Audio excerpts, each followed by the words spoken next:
Hello, and welcome to Everything's Fantasy. I'm Declan Buckley along with Jay Ramaswamy and Max Brandt.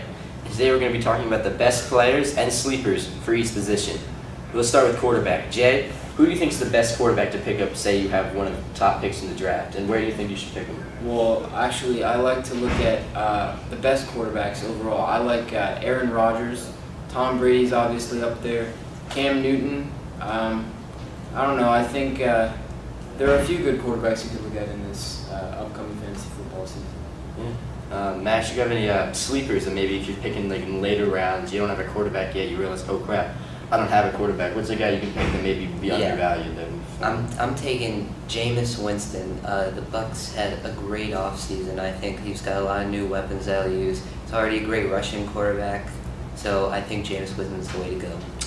Yeah, I think you guys both make some good points. I think another guy to look at is Deshaun Watson. If he ends up being that week one starter for the Texans, I think he could do really well because he's in a good system. I like Bill Bryan as a coach. I like the Texans. The Texans have always been a good team. They just haven't had a quarterback, and I think a quarterback can really shine in that system. Moving on to running back, Jay, who's the top guys there? I think coming off of last season, he missed some games. Le'Veon Bell. I think he's probably one of the top guys you could look at. Ezekiel Elliott, obviously, last season had a great year. I think he may be a little bit less in terms of rushing yards this season, but he'll still have a pretty good season. Yeah, and as far as sleepers go, I'm definitely taking Joe Mixon on the Bengals. He'll definitely get the minutes over Giovanni Bernard and Jeremy Hill. I think he fits right into that offense, and he'll get definite minutes in all those Bengals games. Yeah, you guys make some good points. Moving on to wide receiver, Jay.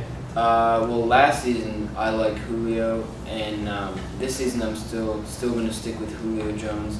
Antonio Brown on the Steelers, an obvious early round choice, and Odell Beckham Jr. on the New York Giants. If you have a top 5 pick, those 3 guys would be a great way to use it. Yeah, and again, as far as sleepers goes, I'm going right back to my Buccaneers. I'm picking Deshaun Jackson. He's another guy that was signed this offseason. He fits right into that offense. He's the only guy that can run the go route in that system. Mike Evans is fast, but he's not going to be running plays like Deshaun will, and he'll definitely get about 9 to 10 targets a game. Yeah, I think another guy to look at, if you're playing in PPR leagues, points per reception, I think a great guy is Julian Edelman. He may not get a ton of yards a game, he may not get a ton of touchdowns, but he's very consistent, and he'll usually be getting around 6 to 7 receptions a game. Finish about 100 for the year. It's a great guy to have if you're in a PPR league. All right, tight ends. Jay, I think it's pretty obvious who the best tight end is. Well, I'm not so sure, Declan. Really? I think there's some great tight ends in the league. I think Rob Gronkowski's probably up there. Greg Olsen on the Panthers, another one to look at. But yeah, what do you think? You think Gronkowski's? I think as long as Gronk stays healthy, I think he's far and away the best tight end in the league. But it's kind of a big if now if he stays healthy. He's been healthy. He was healthy for a few seasons, but he wasn't healthy at all last year. He's missed time in almost every single season he's played. But I think he's still the guy to pick first for a tight end. I think he is the highest ceiling by a lot.